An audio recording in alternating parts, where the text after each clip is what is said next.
This channel is all about buying and saving old cars wherever possible, but a couple of people have mentioned that once they're on the channel, they don't really get seen again, which is why I'm here at Brick Parts in Somerset with Tom, who has bought my Volvo 740. Although, yes, Brick Parts does do parts, his intentions were good, and you did say that you were going to save it and get it going again.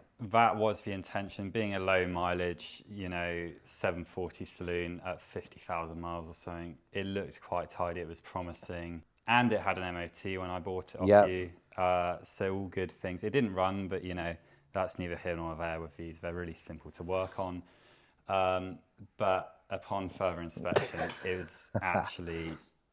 it's not in a good way. Now, when I sold this car to you, I also believed that the MOT was legit. And the more that you spoke to me about this the other day, the more I now believe that the MOT was fake. Tom, just before we lift this car up, we'll start at the front. So just go over all of the things that I said were fine that actually you then found out are terrible. There is one thing that we don't need to get in the air for. I have already removed the radiator.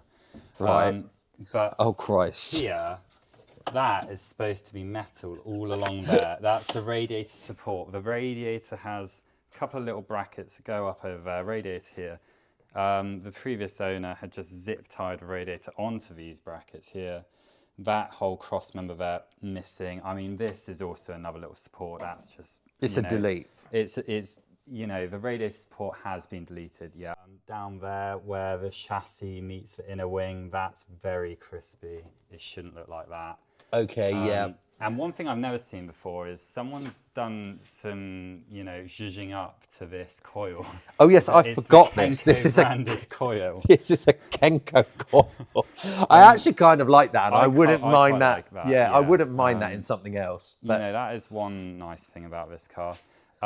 Also, when I took the radiator off, the car's obviously not been ran in a while because that is just corroded to anything. I'm surprised, whoever drove this, it didn't overheat. That oil filter also there. That looks That's original. It's a Fram, so it's not original, but it's not been changed in a very, very long time. Dent there. You might have said about that. Yeah, I knew it had a couple of dents here. But you also pointed out, actually, that this has got forklift damage. Absolutely. Underneath, there's some visible signs that forks have been where they shouldn't. And these scratches up here, these bits of trim coming off here and here, these scratches here. I thought they just needed glue. I was like, oh, yeah. That is evidence of a forklift because I've done that sort of thing myself. Okay. So, that it's a shame because it just writes off both these doors, basically. You've got to get them, filled and repainted is probably easiest because, it's not anything deep. But I thought you would be the man for the job. I thought you were like, I've got loads of spares. So I thought, oh, brilliant. Yeah, well, yeah, doors are fine. It's just, you'll see underneath. It's everything else. And it doesn't run, it soon adds up. Headlining missing as well, not that you really want to go inside. Once you go over this car properly, it's like, it's not just a weekend job. It's I'm so sorry. It is a job. And, it's when you get under the bonnet and under the car, it really starts to shine. Let's get her up in the air and you can break my heart a bit more.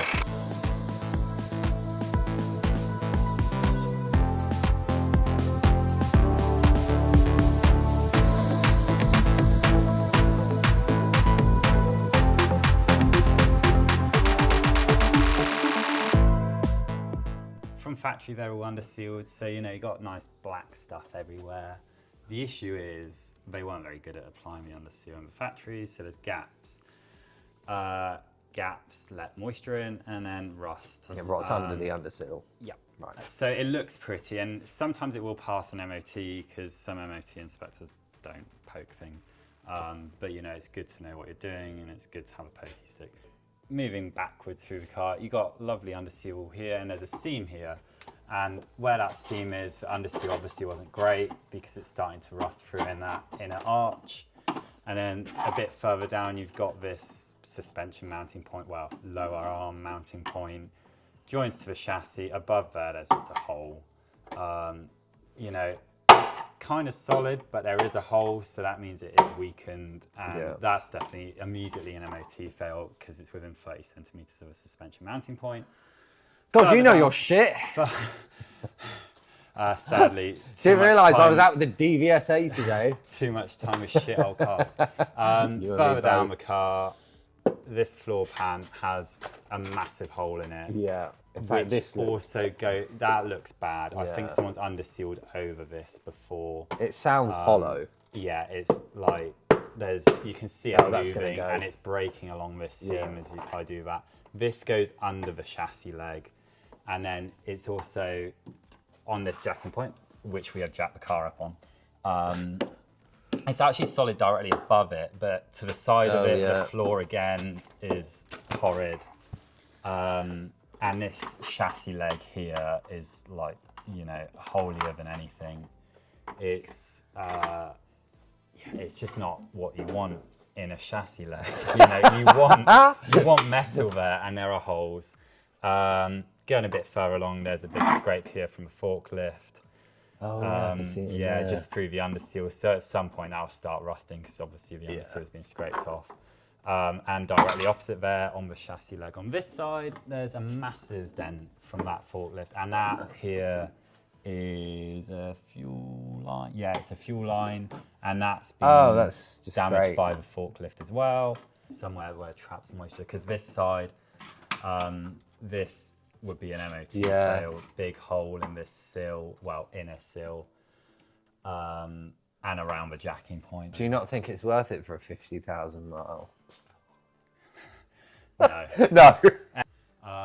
Yeah, because it didn't run and it was a fueling issue, right? And there's no fuel pump and stuff, so people have messed about with this. I had a new fuel pump on it. That was me. There is no pump. What do you mean there's no pump? Well, that's a filter. And that's Maybe an you took it accumulator. off. Yeah. Honestly, I don't remember. Fair enough. I love it. I'm just like, I did that, and you're like, no, you didn't. It's not even there. Not there. It's like, okay, I guess I didn't. The only other interesting thing is this brake here. Right. So obviously something's missing here. This is a brand new disc. It's rusty because it's been sat, but there's no score marks at all anywhere on this disc. This has never had a pad on it, right? It's just, that's how it is. And if you can't really see on camera, but the piston of this caliper is just touching the disc, and there's a little score mark from where it's been going round, where the piston's been touching it, where someone's been braking on this setup.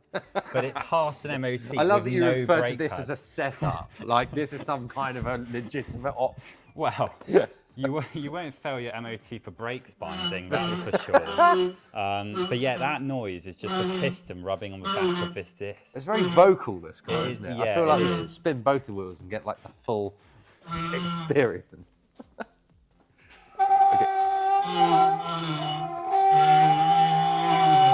She's like, don't kill me.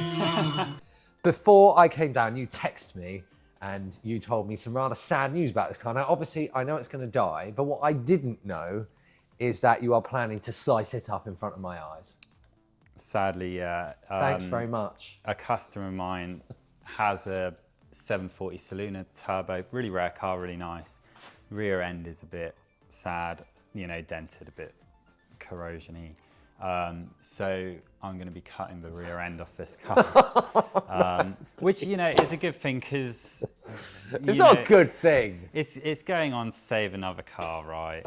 And more often than not, cars are scrapped as whole shells, which is a shame because there's perfectly good panel cuts you can take off these things, or they get banger race, and then banger racing is fun. It's a sport, you know, each to their own. But at the end of the day, you are kind of just smashing up usable parts of cars.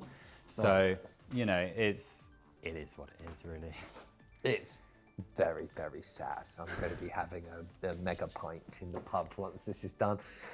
Right, go on, do your worst.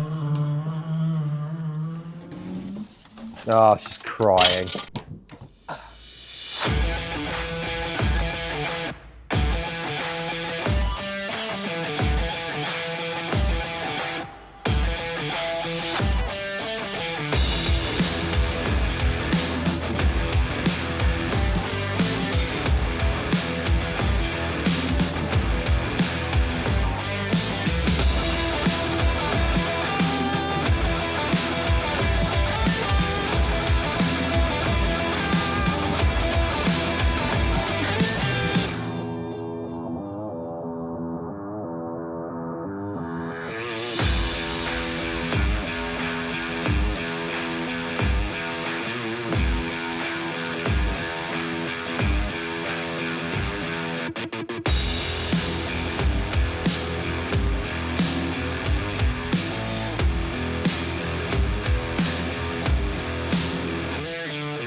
Oh no, it just went. Kind of. Are you sure you don't just want to weld this all back up and put it back on the road? No. You could take it to the same MOT station, it would pass right through.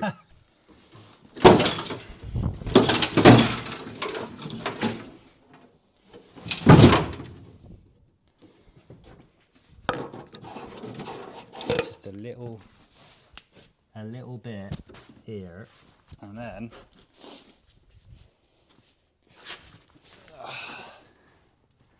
where am I going?